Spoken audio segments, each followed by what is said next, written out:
Welcome, everyone, to the Friday, September 19th, 2024 Polling Intrigue episode of On Iowa Politics.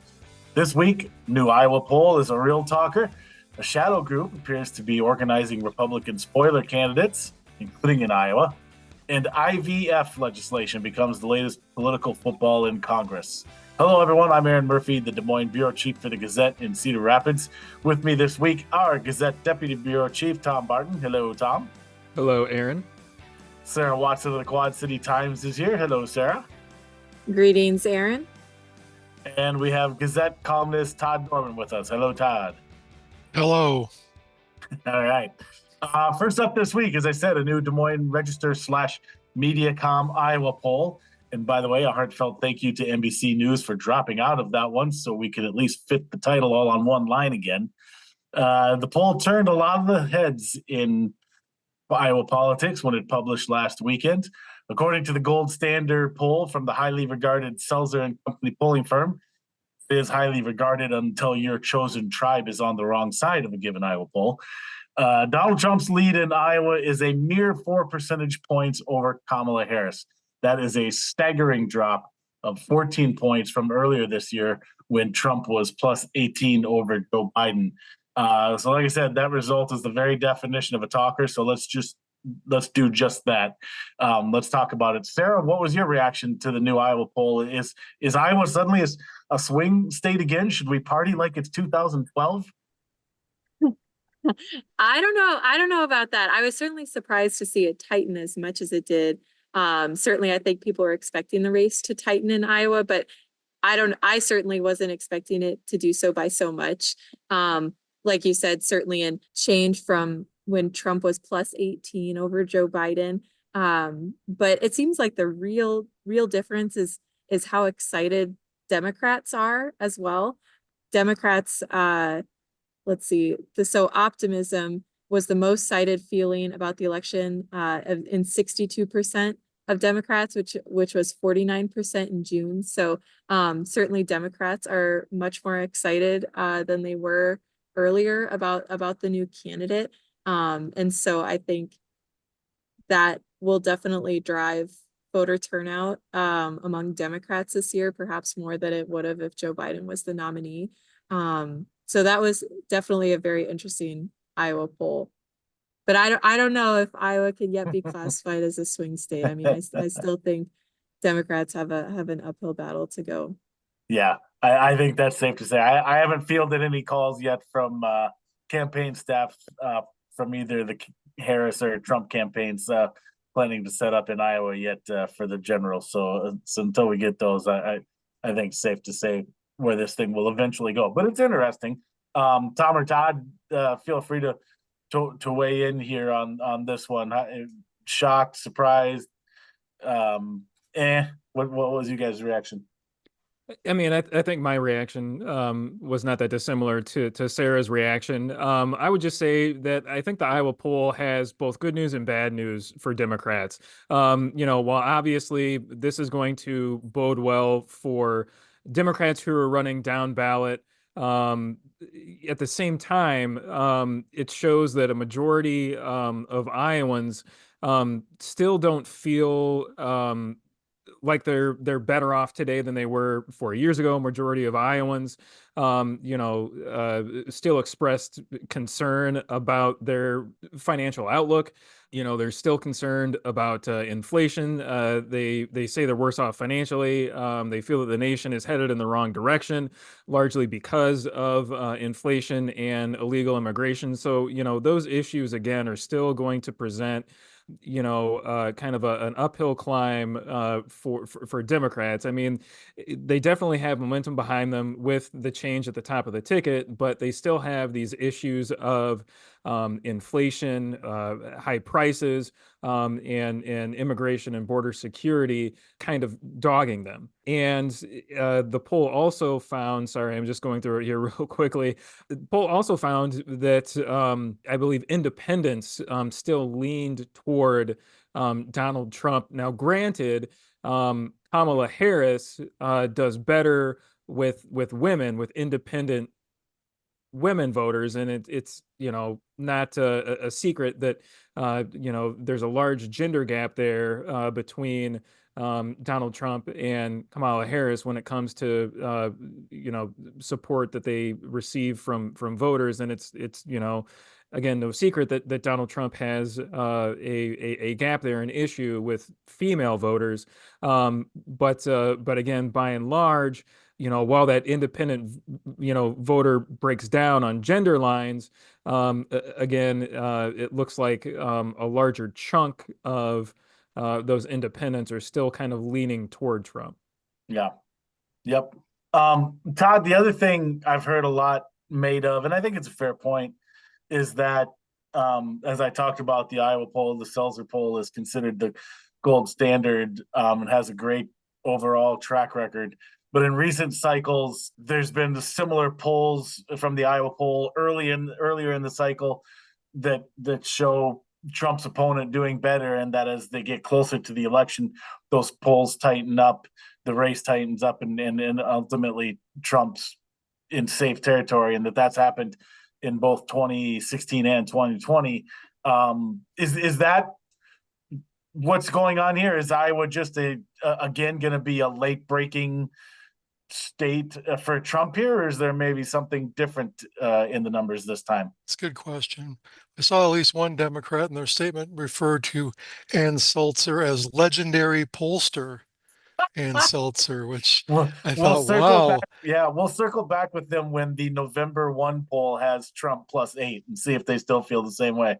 I guess the first thing I thought of was Mike Franken 2 years ago. There was a poll about this time that showed him within a few points of Grassley, and Democrats got excited. I think that was before he had to deal with the sexual misconduct stuff that he was accused of. I think it was after that happened. So that polling didn't take that into account. But they were similar with Greenfield Ernst race. There were some early polls showing Teresa Greenfield leading that. Yeah. Yeah, and I mean, in 2016, the polls indicated that the Clinton-Trump race here was going to be fairly close. I think it widened as the year went on, but we were still seen as a swing state, right, to some extent. And I thought going into the cycle, at least, that they would be. Yeah.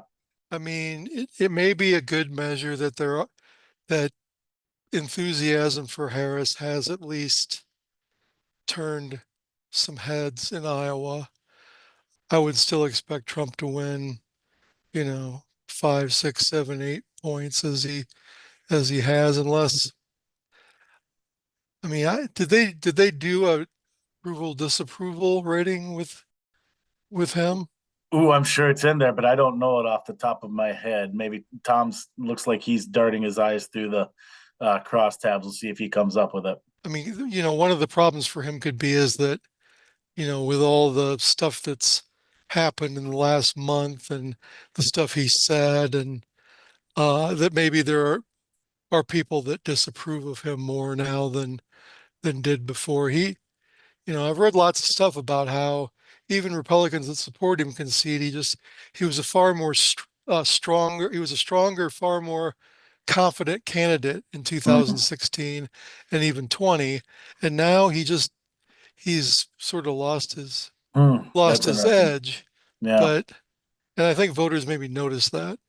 The diehards don't care, but maybe some folks on the fringes, on the edges, might kind of they might leave the rally early, so to speak. So I found the numbers. Harris is viewed favorably by 43% of Iowa adults, unfavorably by 54%, 3% unsure. That's about on par with Trump, who is viewed favorably by 48% of Iowans, unfavorably by 51%, with another 2% who are not sure. Yeah, was Trump always below 50%, or is that I don't know. I'd have to go back to their last poll back in the spring and see what the numbers were there, but my recollection is that Trump's approval numbers or favorability numbers in Iowa were either under 50% or hovering somewhere near there. I don't know that they were, at least recently, I don't know if they were ever above 50%. If they were, probably just, barely above that. Well, and one positive for Democrats is that, the poll they took earlier this year was sort of, the election was a long way off. People weren't, maybe paying close attention. Yeah, Trump, I like him. But now we're in a situation where we're at the kind of the time of choosing, and Folks are starting to tune in. his polls aren't good or aren't as good. And there's been some major moments. We've had conventions, we've had the We've had a debate, debate. Yep. a couple assassination attempts. Jesus. So God. there's been a lot to pay attention to, and if people who are paying attention, if more of them are saying they're going to vote for Harris, then that's maybe a positive for Dems. Yeah.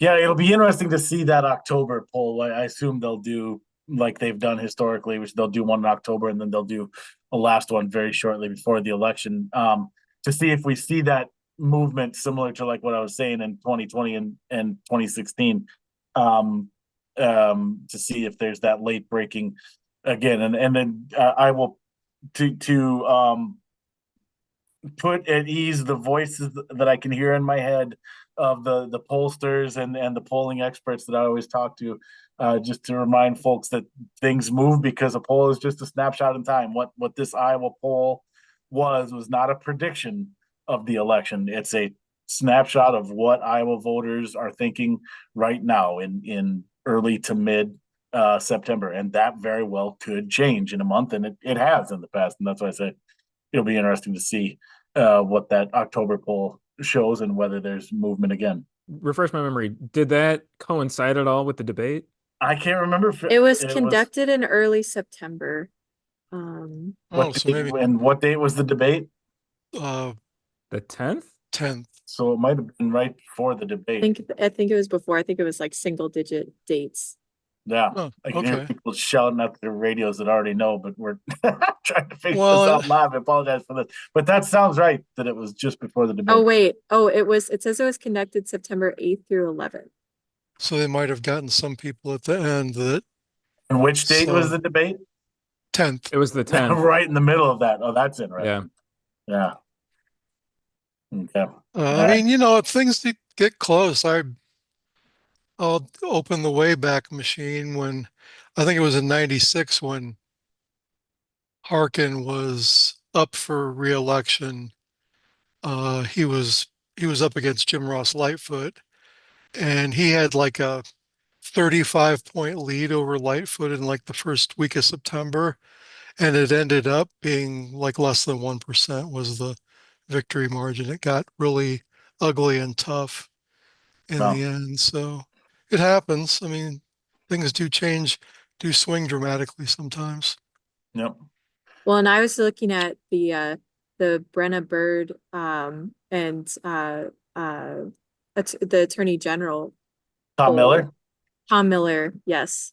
In 2022, in October, Tom Miller led Brenna Bird by like 16 points in that. Wow, I had forgotten that. That's crazy. Yeah. I mean, it's not terribly unexpected because at that point in the campaign, Tom Miller was a very known commodity as the literal longest serving attorney general in U.S. history. And Brenna Bird was very much not, having not served in more in behind the scenes roles, not in elected office. But to show you how much ground can be made up. Yeah, that's crazy. It'll be interesting. We'll be back here again in about a month talking about that October poll. Moving on this week to some potential campaign shenanigans in various elections across the country, including in Iowa. According to some reporting by the Associated Press, a group called the Patriots Run Project, of which very little is known, is helping conservatives, often Trump supporters, secure signatures to get on ballots as independent candidates in competitive elections. On the surface, it sure appears to be an attempt to get candidates on the ballot who would siphon votes away from Republican candidates thus injuring those Republicans' chances in the November 5th election. One such instance, for example, occurred in Iowa's 3rd congressional district, with that particular recruited independent candidate withdrew his candidacy. And we have another example that Tom's going to get into here, but it's a really interesting, complicated story. To get the full picture, find it in your preferred Gazette or lead newspaper website, or really, if I'm being honest, anywhere, because it's AP, so it's all over the place. But we ask you to go to the Gazette or lead newspaper websites. But Tom, you talked to another candidate who was recruited in Iowa here, and I think you're going to eventually write about this. So without giving away the whole farm, so folks still want to read your story, tell us about the conversation you had with this candidate. So as you mentioned, was following up on reporting from the Associated Press about this secretive group that recruited retired and disabled supporters of former President Donald Trump to run as third-party spoiler candidates in some of the country's most competitive congressional districts, including in Iowa, Southeast Iowa's 1st congressional district. The group has been accused of violating campaign finance laws, and a complaint was filed Tuesday with the FEC, the Federal Election Commission. So the secretive group, the Patriots Run Project, as I mentioned, was the subject of an Associated Press article that revealed the group's operatives scouted conservative candidates online, and aided their efforts to try and qualify for the ballot, and apparently spent considerable resources doing so. As you mentioned, little is known about the group, which is not registered as a business, political committee, or nonprofit organization. And the Associated Press also reported that some aspects of the operation purportedly traced directly back to Democrats. And in Iowa, the group recruited longtime GOP activist Stephanie Jones to run as an independent against incumbent Republican Representative Marionette Miller Meeks, even though Jones does not live in that southeastern Iowa district. So I spoke to Jones today, and try to get more information about this group, how she was recruited, how she was contacted, what she knew about them, and kind of in suggestions, insinuations by Marionette Miller Meeks and House Speaker Mike Johnson, as well as the NRCC, who all put out statements this week, questioning whether there was any involvement on the part of Democratic candidate Christina Bohannon, who is running and challenging Marionette Miller Meeks in that 1st district race. As of this recording, I haven't heard back from the Bohannon campaign, but in speaking to Stephanie Jones, she said that she received a targeted ad on Facebook from the Patriots Run Project, saying that it was looking for, patriots, essentially, America First Trump supporters to run for congressional seats, including Iowa's 1st district. And she said she responded to that and ended up filling out an online form, and then was contacted by somebody who said that they were with the Patriots Run Project. I asked her, given that she is a longtime GOP activist, told me that she served as executive director of the Polk County Republican Party, served on the Central Committee for Polk County Republicans, volunteered, door knocked to help get Republicans elected in Polk County. I asked her, why then, would you run against a Republican incumbent in a district in which you don't live? And essentially her response was that she felt that Marionette Miller Meeks was a rhino, a Republican in name only. And I tried, pressing her on that, or asking her, why she felt that way. What can you point to, substantiate that? And essentially her response was that, well, other people within her circle, other Trump supporters, other people associated with the MAGA movement have told her that Marionette Miller Meeks is a rhino.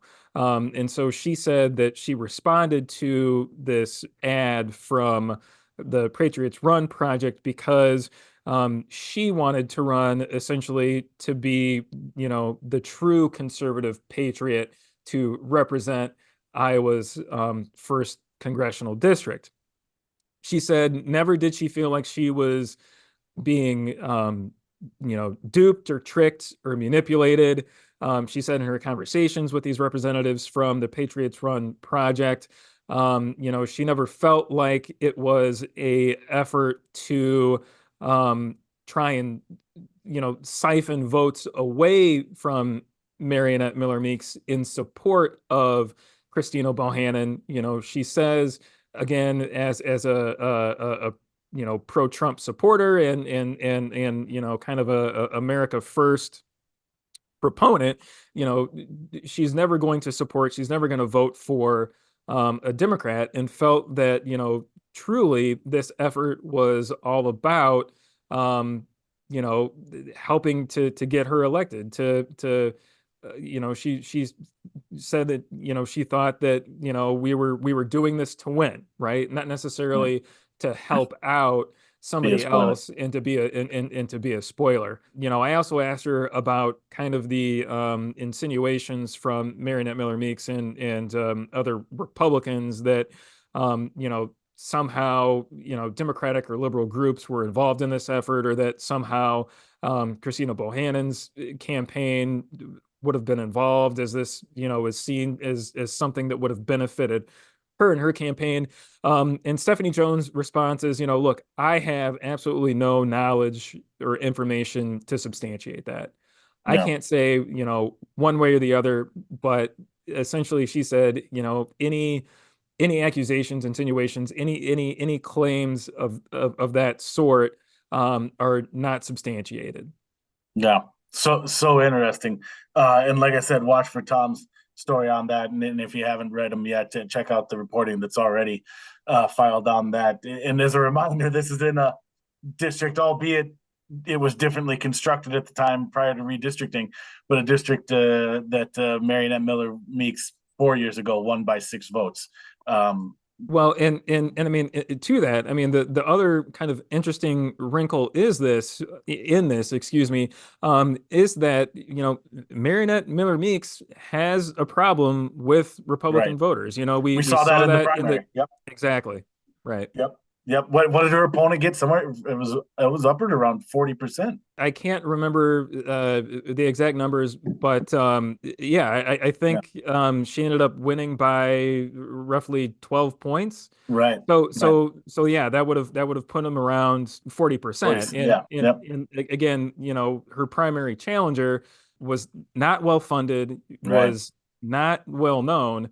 And I've talked to people in conservative circles, including national Republicans, who said that she underperformed. She did not do as well as people were expecting, and that she should have, essentially dominated that primary. Is this woman on the ballot? Did she? So she is not on the ballot. So okay. One other interesting thing about this. So she said that the Patriots Run project either enlisted or paid for the services of a group called Common Sense America out of Nevada to gather signatures, nominating signatures for her so she could be placed on the ballot. However, apparently was never informed of that. They did not get enough to get her on the ballot. But also, she said that she was not aware of this, that she was not aware that there was this effort on her behalf to gather signatures for her until I guess a couple of weeks after the fact, and she was talking to somebody Yeah. from the Patriots Run Project who said that, oh, you don't have to worry about gathering signatures. We're already doing that for you. Yeah. And then she also, it was kind of a two-pronged approach. She also tried to get the Libertarian Party nomination to appear on the ballot, and I remember that.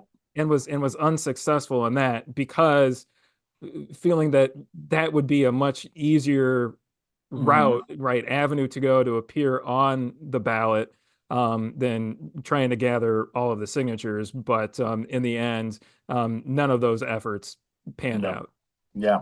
All right. Fascinating stuff. Like I said, watch for Tom's story. Todd, I wanted to ask you about all this. My first part of the question was, is there anything illegal actually happening here? Tom alluded to it. There's been a complaint filed over campaign finance laws, or is this just a little bit shady? And if I can kind of rephrase that, Todd, look, politics is a blood sport.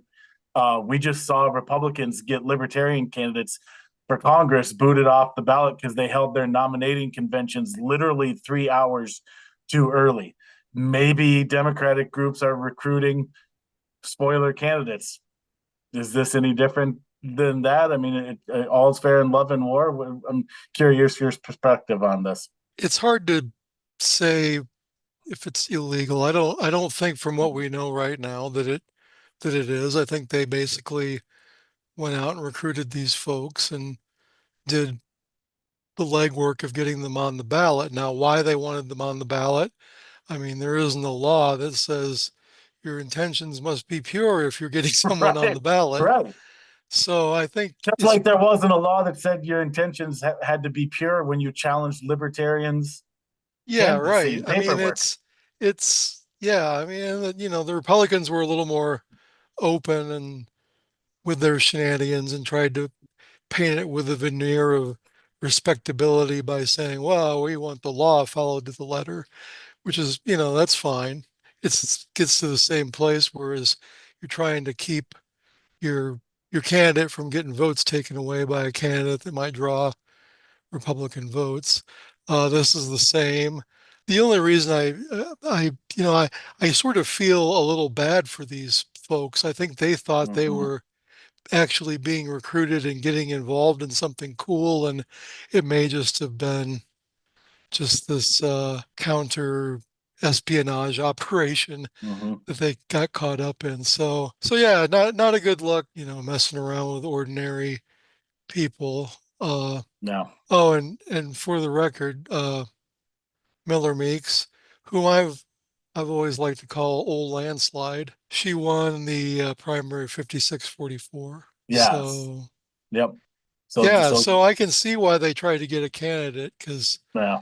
anything. I mean, her margin is probably not going to be large, and that's already a district where it's competitive. Yep. Fascinating stuff, which we'll obviously keep following and see what comes of the campaign finance complaint. And like I said, watch for Tom's story. We may have more to talk about that next week as well. All right. Finally, this week, we make the switch to the official office/legislative side of things, although, truth be told, this one has some pretty heavy political undertones too.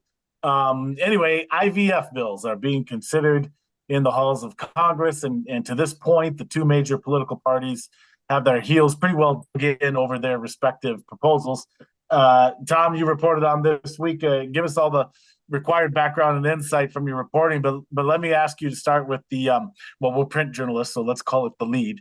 What are the key, like I said, both sides have their proposal, neither's favoring the other. So what are the key differences between Democrats and Republicans legislative proposals for IVF? What do those bills each do, and just as importantly, not do? Democrats are essentially pushing bills or legislation that would essentially provide federal protections and a nationwide right for patients to access fertility treatments, including in vitro fertilization, as well as other assisted reproductive technologies.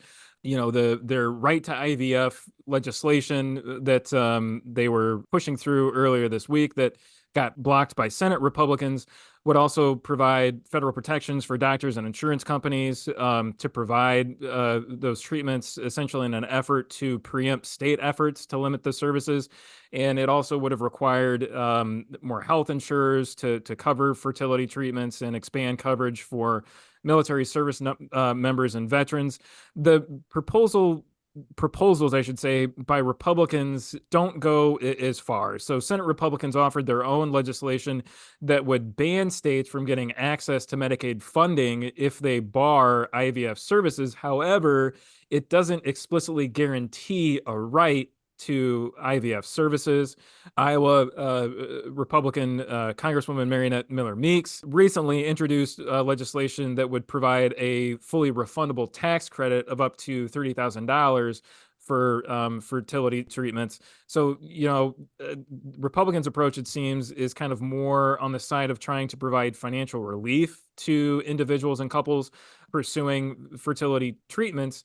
And Democrats are, making the argument that, in the wake of the 2022 U.S. Supreme Court ruling overturning a federal right to abortion, which has led, Republican-led states across the country to pass, various laws, restricting abortion, restricting the procedure, including, so-called personhood bills or laws that, essentially grant legal personhood to fetuses, but also extends that not just to fetuses, but also to embryos that are discarded as part of the IVF process. And so this push by Democrats to try and protect IVF, really ramped up earlier this year following a decision by the Alabama Supreme Court that said that frozen embryos could be considered children. And then that ruling temporarily halted access to IVF. Republican leaders in Alabama, though, quickly passed a law shielding fertility clinics from liability for discarding embryos. Again, Democrats have really made this a focal issue heading into the November election, and Tuesday's vote, where Senate Republicans essentially voted against a procedural measure to advance Democrats' right to IVF Act, was essentially a move on the part of Democrats to force Republicans into a defensive stance on women's issues and highlight policy differences between Vice President Kamala Harris and former President Donald Trump in the presidential race. Trump has called himself a leader on IVF and said that he supports requiring insurance companies or the federal government to cover treatment costs. Yeah, to that, and I wrote this in the On Iowa Politics newsletter, which you're going to hear about in a little bit. This is important stuff because you are going to hear this in campaign commercials for the next 2 or 3 months. You're going to hear this on debate stages for the next couple of months. So again, catch Tom's story to get the full background on this, even beyond what we just talked about here. Tom, I have a quick clarification that I want to ask to make sure I have my head fully wrapped around this, and then I have a possible follow-up. So and tell me if I'm oversimplifying, but going back to the bills in Congress, essentially Democrats are approaching it from let's make sure it states that point blank, straight up, women have access to IVF, period. Whereas Republicans are saying, let's put financial carrots out there to incent states to keep IVF legal and to help parents who want to use IVF. Is that basically the gist of it? I mean, essentially, yeah. And what Democrats are trying to do is to try and establish a nationwide right to this, so as to, again, preempt these Republican-led states, that are passing these personhood bills that threaten the legality of IVF. And so Democrats are focused on let's nip that in the bud. Let's pass something at the federal level to say that, just outright, everybody in America has the right to access fertility treatments. Yeah. So my follow-up was going to be, and it's amazing how often I think of this specific follow-up question. Why can't we do both? I suspect I know the answer. First of all, I guess I should couch it with, if you are a candidate that claims to support IVF, which most of the major candidates we're following have, from both political parties, then it would seem like any and all the above here are good policies to pursue, I suspect. And look, we're aware of movements on the conservative side, that not everybody is a fan of IVF and believe that it should not be allowed. So I suppose that's probably where the hang up comes. But that every once in a while, when you're sitting in this chair in this job, you listen to the tennis ball get batted back and forth and think to yourself, well, can't we do both? Can't we walk and chew gum at the same time here? So that's just kind of what that felt like as I listened to. Obviously, like I said, something that's going to be very much in the conversation for the next few months, and we will continue to follow and talk about that on future episodes. That is going to do it for this episode of On Iowa Politics. If you're not already, please subscribe to us on your streaming service of choice or on YouTube, where you should also smash that like button. You can also find the podcast each and every week on your preferred Lee or Gazette newspaper website, along with all the stories that we've been begging you to read here this week. Now that you've listened to the On Iowa Politics podcast, make sure you're also subscribed to the On Iowa Politics newsletter, where every morning in your inbox you'll receive all the latest politics and government coverage from our team. You can subscribe to that free newsletter at the Gazette's website, thegazette.com. And lastly, don't forget that the work of everyone you heard here today can be found on the pages and websites of the Quad City Times, Muscatine Journal, Cedar Rapids Gazette, Waterloo Cedar Falls Courier, Mason City Globe Gazette, Council Bluffs Daily Nonpareil, and the Sioux City Journal. Without Jared here nodding his head back and forth, I don't know whether I'm doing that at the right pace or not. For Tom Barton, Sarah Watson, Todd Dorman, and our producer, Bailey.cichon, I'm Erin Murphy. Be well, everyone, and be good.